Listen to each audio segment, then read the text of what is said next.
welcome to No Added Sugar. Today we're going to be joined together with artists of East Meets Wes here at the TN Gallery. Let's say hi to the camera. Hello. And it's nice to have you guys here. Thank you for sharing out your precious time as artists to be with us. Of course. So to kick things off, we'd have to introduce you guys to our viewers. So tell us a little bit about yourself, what art that you do, and the mediums that you gravitate to. Maybe we can start with Sir. Yeah, so my name is Gibbs. I'm an art director by profession, but I'm also a toy designer and a toy artist. But particularly for this show, I tried making a painting. So maybe I'll tell more about that later. Yeah. Yeah. Hi, I'm Steph. I'm a designer and I'm a paper craft artist. Hi, I'm Zach. I'm a photographer, but recently I've been working with more tangible stuff, more analog stuff. Hi, I'm Deb. I'm a 2D animator and an illustrator, and I do voice acting on the side.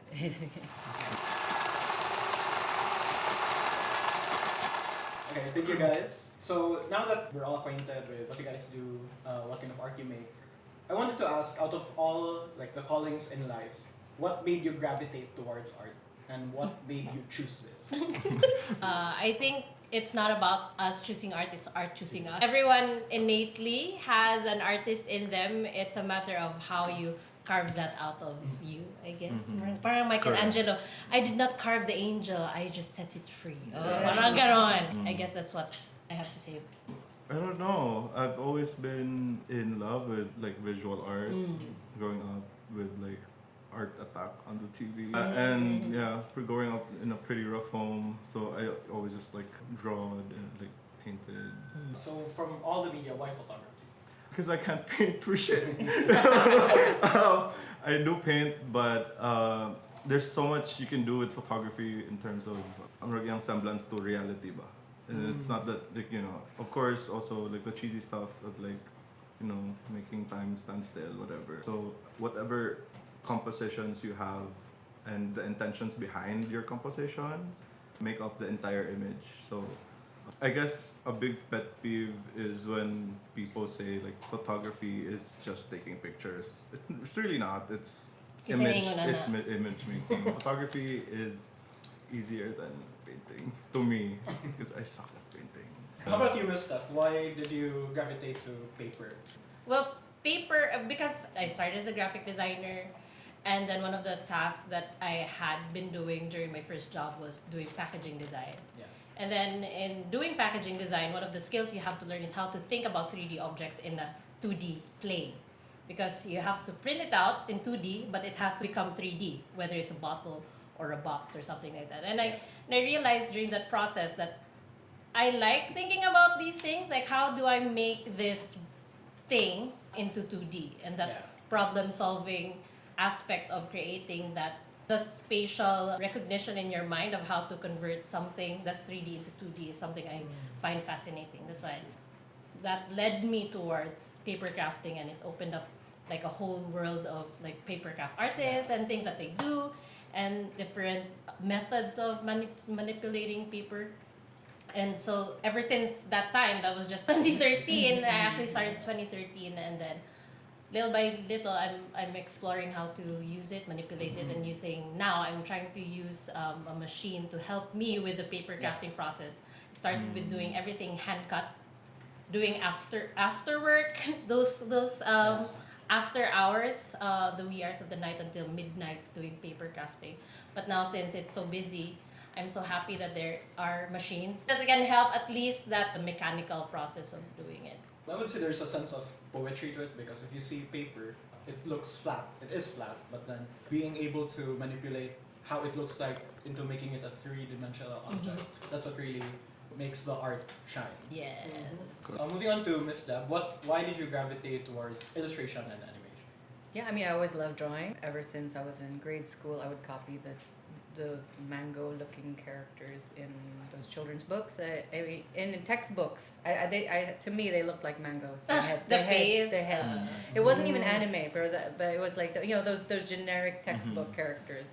then I did some. I loved anime, and for some reason it gravitated back towards like the Hanna-Barbera era. But yeah, I love cartoons. I would record them before as a kid and watch them over and over again until I memorized them, and I think that also helped towards my voice acting. So I think that's it. Sesame Street was also very influential when I was a kid, and I loved the variety of different animation styles in Sesame Street, because not only do they do 2D, they're also doing 3D and stop motion animation, which I do stop motion and 2D as well. So I didn't think art was a profession that I could do back then.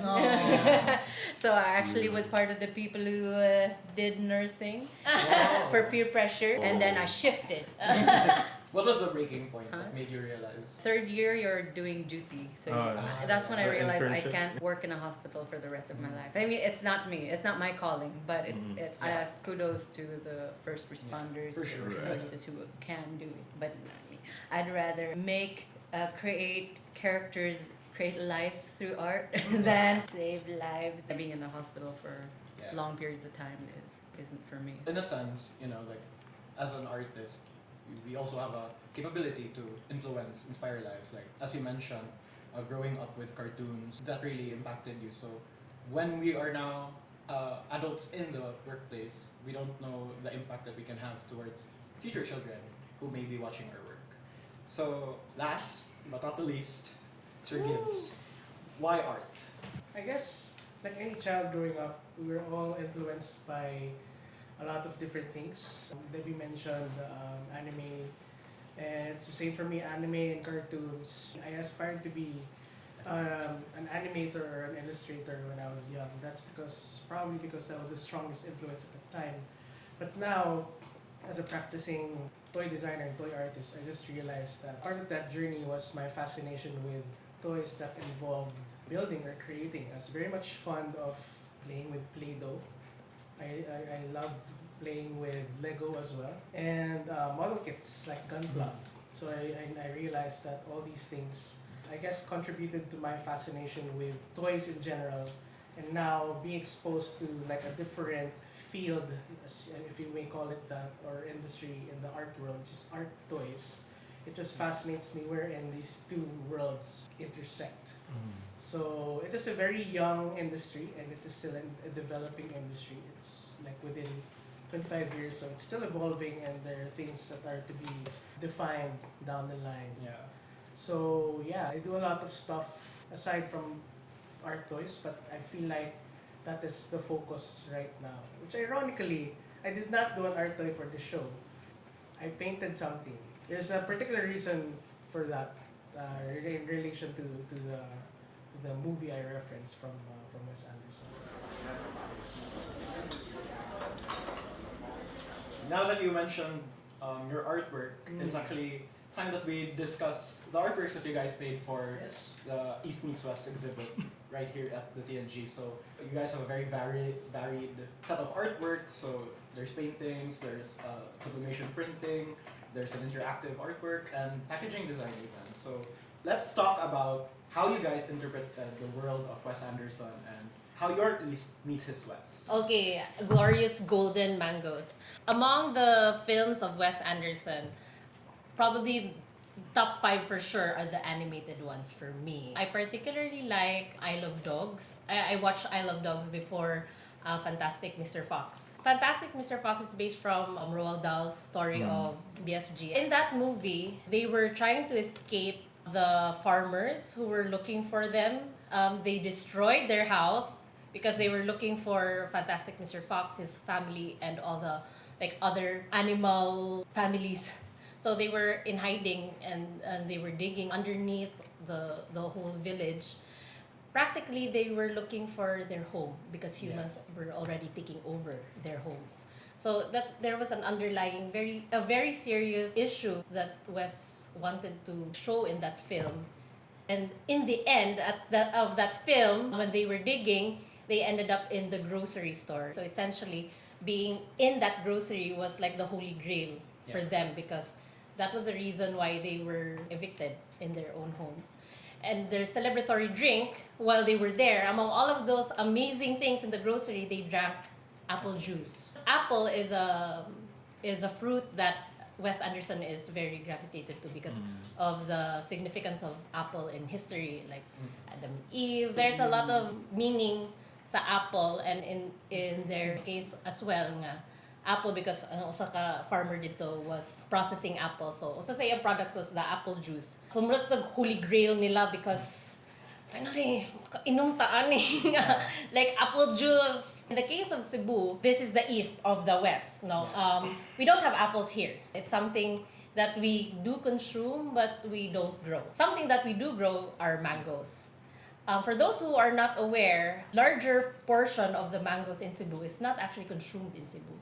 It's consumed elsewhere. It's consumed by, like, it's exported, it's converted into other products. So it is not for the people without. The best ones are reserved for export. And I think that is where I patterned the parallelism of the idea of the apple in the story of Fantastic Mr. Fox. Na it was a product that they know that was abundant, but they couldn't really easily consume. That's why instead of apple, I used mangoes, the glorious golden mangoes. When it is sold in grocery stores, when they're exported, they're very expensive. It's not cheap commodity bitaw, like supposedly every citizen siguro here can consume it easily, but it's not that cheap. So you can only consume it if you have, maybe extra income to like actually purchase a mango juice versus kind of orange juice bitaw. The cheaper ones are really the ones that taste very chemical, but supposedly a fruit that is abundant here should be consumable by the citizens. When you see it, it's mango, mango, guava, mango, mango. So in the movie, the son, si Ash, was a bit different, and they really emphasize that even at the beginning na he's different. They're not saying what makes him different, but he's different, and like, I don't know, it's up to you how you interpret it. So he chose grape juice instead of apple juice. So among all of them, they had apple juice and he had grape juice. So sa context here, east sa west nako is, what is a flavor that probably no one would really, choose actively unless there was no choice. Or I mean, diba? What is a medyo obscure nga choice that is actually in the fridge? I mean, it's available, but no one really chooses it actively. And I think that's guava. I actually love guava. Growing up, we had a guava tree. I ate guava when there was guava. But I don't know why I don't buy guava juice. Never really think of it as a juice. It's here, it's there, but you don't really choose it. But if you're a bit different, maybe that's the one you choose. So mango, it's a really Cebuano fruit. It's a symbol of Cebu, I would say. And speaking of mango, then maybe we can move on to Sir Gibbs' painting of Boy with Mango. Out of all the Wes Anderson films that I've seen, I felt like I needed to give a proper homage to the one that I liked the most, which is the Grand Budapest Hotel. And so this is painting in the film called Boy with Apple, and towards the crucial parts of the film, it was something that everyone was like going after, and the story kind of revolved around it. But I felt like the image of Boy with Apple and its significance in the film kind of reflects this image of the Santo Niño in the form of Boy with Mango, and how significant the image of a Santo Niño is to Cebu and the Cebuanos. Coming from Manila, growing up, I just thought that Santo Niño is like baby Jesus. Like, why do they have to make cool an little image guy. of baby Jesus? As a reference to Boy with Apple, I particularly replaced certain elements to make it feel like a proper Santo Niño. First, in reference to the film, I replaced the apple with a mango. And then the image of the Boy with Mango was supposed to be some sort of royalty.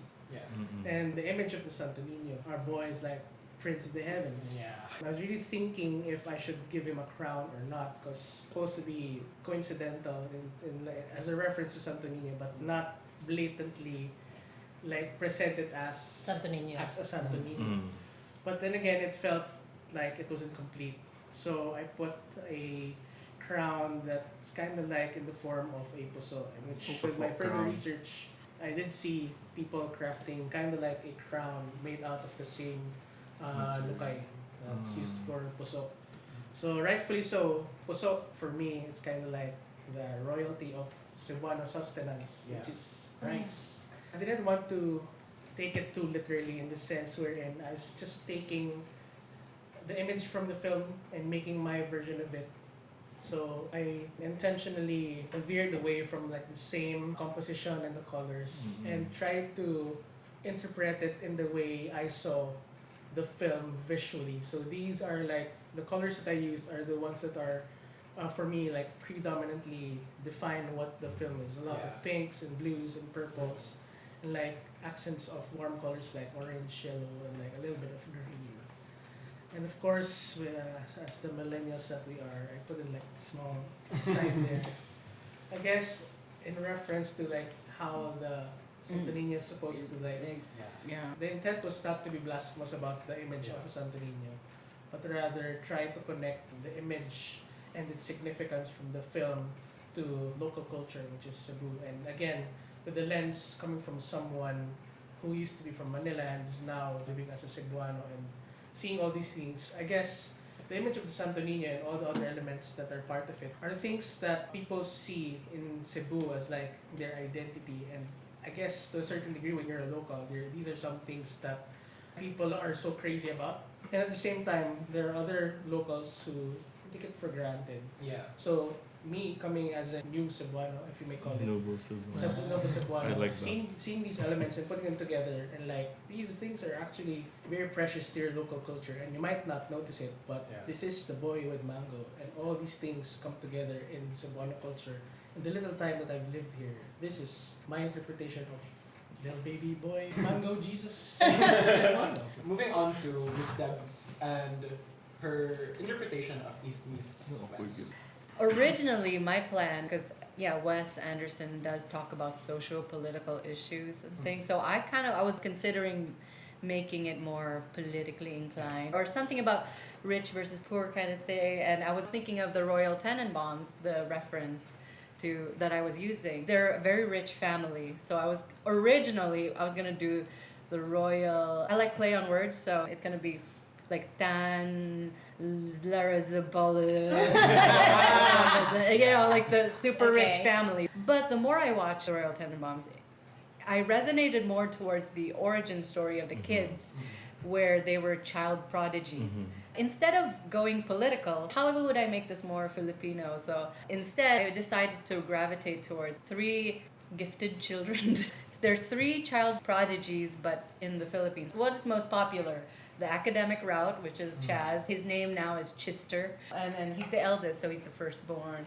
The expectation of being the eldest, the most responsible, expected to do Achiever. most to achieve. Yeah. So same thing. I associated it with my brother too, because he was in the honors class. He got all the awards, and I went towards the art route. I'm in the art route. And then the second one is Margot in the movie. She's a scriptwriter, and she's written so many plays. But in our case, in the Philippines, what do we gravitate towards? Singing or painting. I still wanted to do the art route, so I focused more on singing. So when you get discovered. So they're not necessarily rich, by the way. So I chopped off the Royal Tenenbaums and I switched it to de-resilient talent bums, right? So another reason why I call them talent bums is because later on, if you watch the movie, they're not as good, they're not successful, they don't do so well once they got a little older.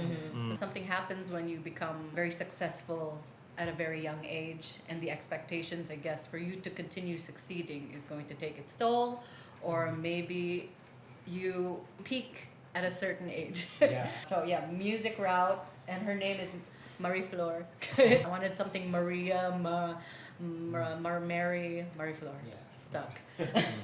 And the last one is Richie, and I wanted sports route. So the third child in the movie is Richie, and he's a tennis player, and he's very popular until things spiral downwards. So in his case, I went towards boxing. I was torn between boxing or gymnastics because it's more trendy now. yeah. More popular now, but I'm older. and Manny Pacquiao is a big influence. Yeah, that's pretty much it. And if you look at the backgrounds, I put some jokes there, little bits, and little hints of Filipino and Cebuano jokes. There's Marie Flore. If you look closer, there's some. She has a platinum disc, but she won it for Baby Whale Shark. I like the Starbucks. Yeah, Starbucks. Starbucks. Product placements. I wanted to put some product placements because they're very important. So if you're successful here, you're everywhere, especially in back then when media, television was very popular. I'm curious about, was it important to you that the artworks would be interactive? And Yes. how did you Yes, achieve they that? do. It's because okay, so I saw the prompt to challenge yourself to try something that you don't normally do. I was thinking, oh, I'm gonna do a digital artwork and I'm gonna print it and that's it. But you know what? I'm an animator. Maybe I can do something with this and experiment. So I wanted to apply my being an animator and make it more tangible, less digital.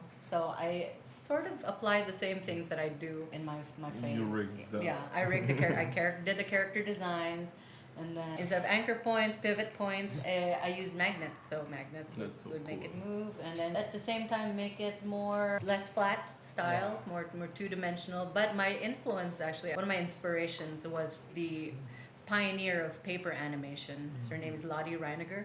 So and she does silhouette animation. But this was not silhouette. This is actually, painted. Yeah. But still, she used those limbs and then the way they moved. So those are my references. Because I remember when the exhibit opened, a lot of people were talking about this because they had so much fun, like playing around with the limbs, and I think it played into how people interacted with the artwork because they remembered it because it felt like playing, and I think the childlike quality of it really came out. Oh, through yes, that. yes. Yeah. So last but not the least, let's talk about Zach's interpretation of how Wes Anderson's world would be here in Cebu. Oh yeah. Well, initially I thought of some weird cyanotype stuff. That would, if I did it in cyanotype or if I toned it, it turned monochromatic. And Wes Anderson is not monochromatic at all. The East here, it's basically your Lola's table. Because whenever I watched Wes Anderson films, I've always gravitated towards the spreads and the production design, which is really like the hero of like these films. And how the styling and the prop styling, the curation of these props are a storytelling tool in and of itself. When you see like a Wes Anderson flat lay, you already know who's sitting there or what this guy does. And I kind of wanted to bring that element of his filmmaking into this piece. And I laid it out first and I shot it at home, got it printed, and used the props as like a trompe-l'oeil na it's kind of trippy, but that's basically it. The story is like, nag-merienda ka with your Lola. And the book is actually John Dante's Sorumawa, which is a Cebuano high fantasy book. But it's that afternoons in the summers na, you're at your Lola's house and you're like namamainit and I've always loved that part of how the pacing in Wes Anderson's films are like instantly, it's just like a change of pace whenever it's like it slows down the film to focus on these elements. And every time I look at the film, it's always, oh, look at that thing, like it's always something new in the frame. And I've really just wanted to bring that into this piece. Also intercontextuality of like bits of nostalgia, like the amber glass plateware. This lighter is so Filipino and very East Asian, I guess. And then the lumboy has a cigarette, and it's all just that. It's that storytelling through your props, and that's what I really got from what I learned from his filmmaking, like Wes Anderson. So that's it, and all the parts, and like even the carinderia table, like the table mantel, itself. I got it from Cebu Progress. That's the east of this thing. Like it's all just locally sourced. Oh, so when I saw your artwork, what really came to mind was there's a sense of, it reminded me of a Hermes scarf. I think that was a very interesting approach because I don't know, it was my first time seeing like photography being treated like a print. And, I like that it was a tablecloth, not just hung.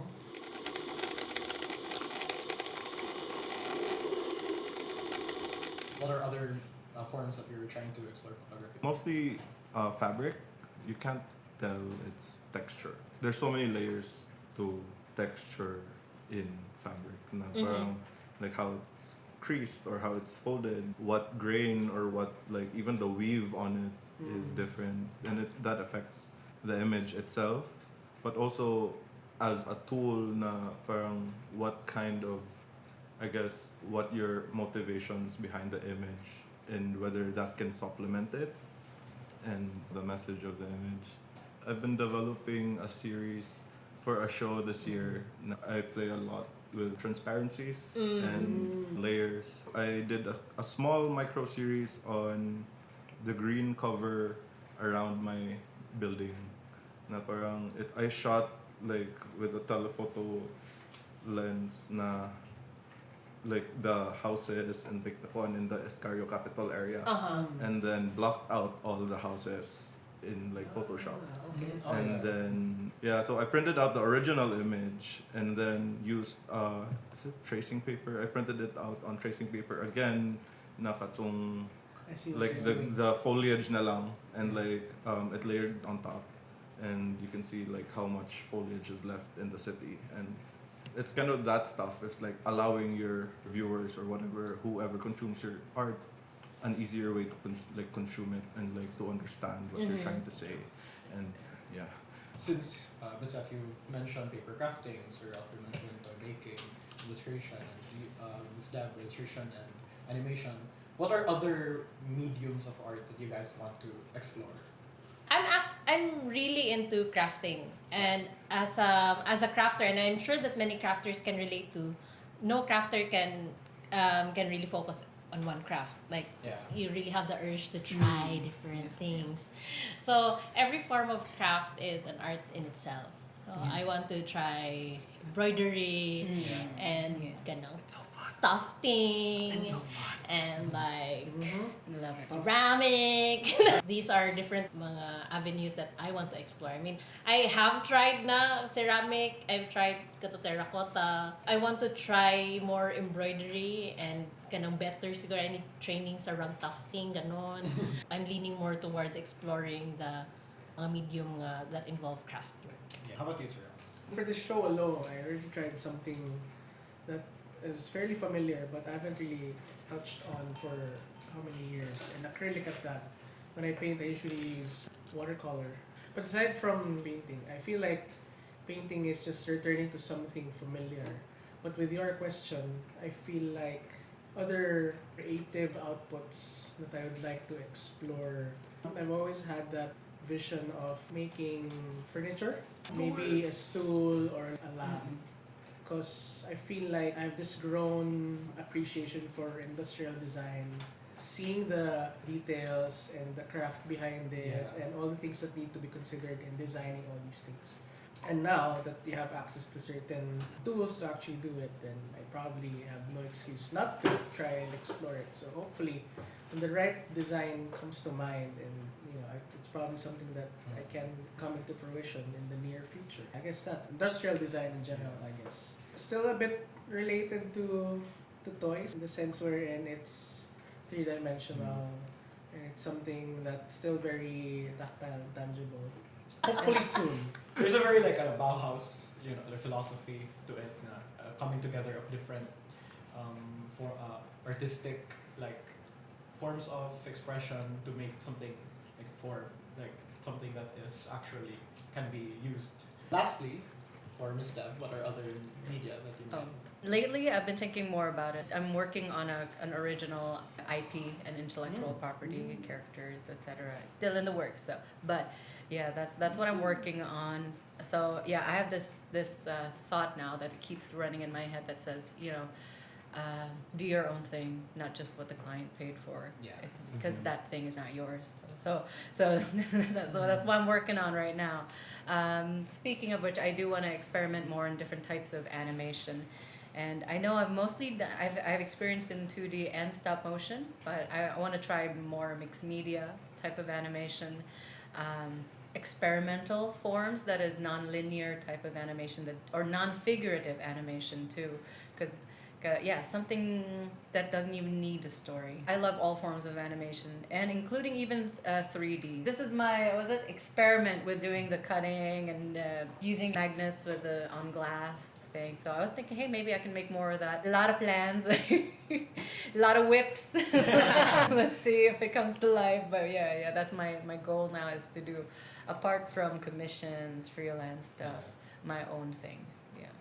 The artworks you guys made really encapsulated that, the need to make personal art again. Art for art's sake, so they say.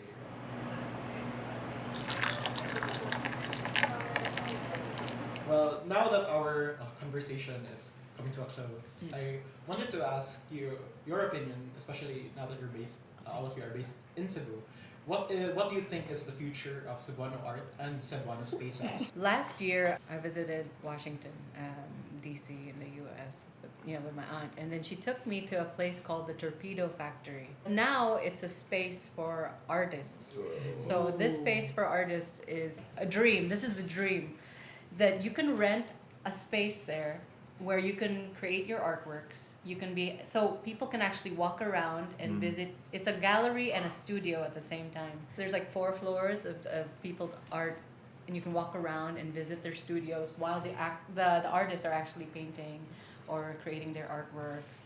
If something like this were available in the Philippines, if people valued art, if we had enough patrons, or if it were like that, I would love to have something like that here in Cebu, where people could rent out a space, put their own store, and then you can walk around, look at their artworks, and talk to the artists themselves.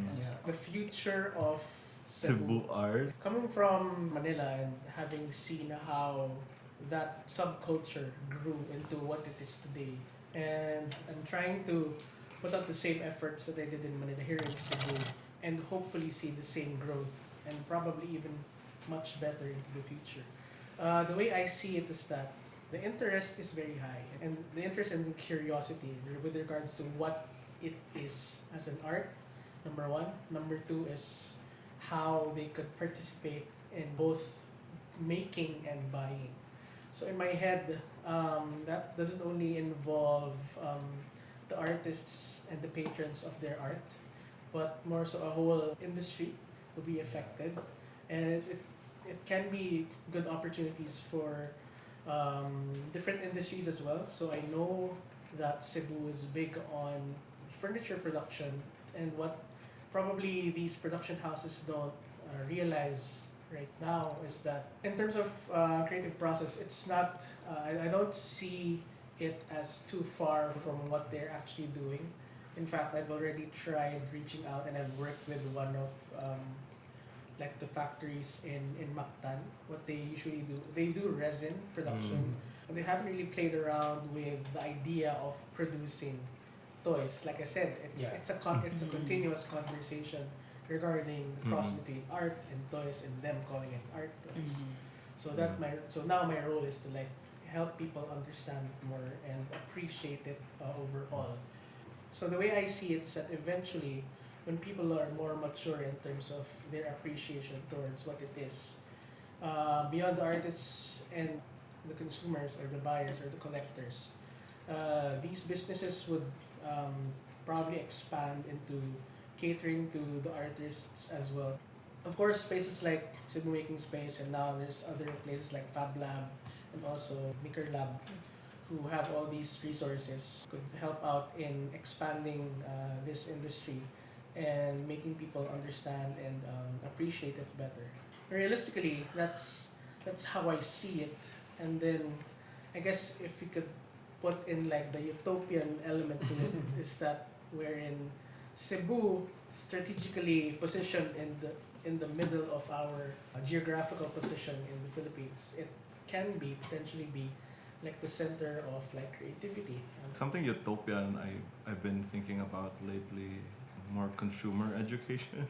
I just want like a utopian Cebu art industry, or like Cebuano mostly the art market here. Better buying power gets like distributed well. That's a great thing, is like exposure to these things, like more galleries, more of these alternative spaces na for it to seem approachable and like safe for people who really don't like mesh with the hoity-toity crowd. There is investment in art too, and I hope like more people can see that, so we figure out a way to educate the market better and not in a condescending way, you know, you have to do this, you have to do that. Yeah, Like it's more like, hey, look at this, like it's really cool, right? Like whatever. Art can make you feel good, right? Reality wise, we're talking about Cebuano art. There is a lot of artists coming out that are really good. It's just that we don't have enough galleries catering to Yeah. the up and comers. This sort of siya na cultivate, yeah. and sustain the direction of doing fairs and like these smaller markets. It's great for market education. I hope we do more of those and like not rip off artists at the same time. Yeah. Definitely, Cebu is not lacking in creativity, Yeah, but but- it is lacking in support. Yeah. But I guess something I would say about that, our current industry here is so far from what we can find in other countries, like in Washington or other in Netherlands. But the beauty of it is that they've done it, and we can probably choose what future we want. 'Cause Yeah, the yeah. future, It's possible. the future is unritten, Yes, basically, and yes. whatever we do today, we can do something and contribute in our way towards that future that we want to see. So at least we've seen different futures from other countries. We can choose and pattern like what kind of future we want, and if we, you know, not just artists but the buyers, the government, the private sector, we can have that vision and see like this is what we want to become, we can actually do it because it has been done. Hindi tayo lonely dito sa Yeah. mission. I mean, ang mga artists and the creatives are not left behind and to fend for themselves. So I think that is the biggest struggle because we can achieve it, but we need some support.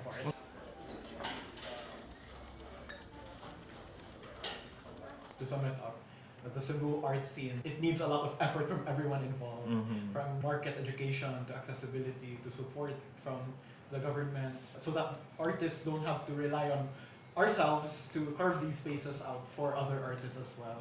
I think while it's noble, sometimes it's not sustainable. Yeah, and it was very true what Ms. Steph mentioned about the future of Cebu is it's vague. But there could be beauty in how vague it is. We just hope that the current artists of today are painting a good picture for tomorrow. That actually wraps up our long conversation. We're all looking forward to what's next for you guys. Hopefully one of those is another artwork here at the TN Gallery. So I think the general takeaway from our conversation today was really, you know, the importance of making art that isn't just for clients or also for something else.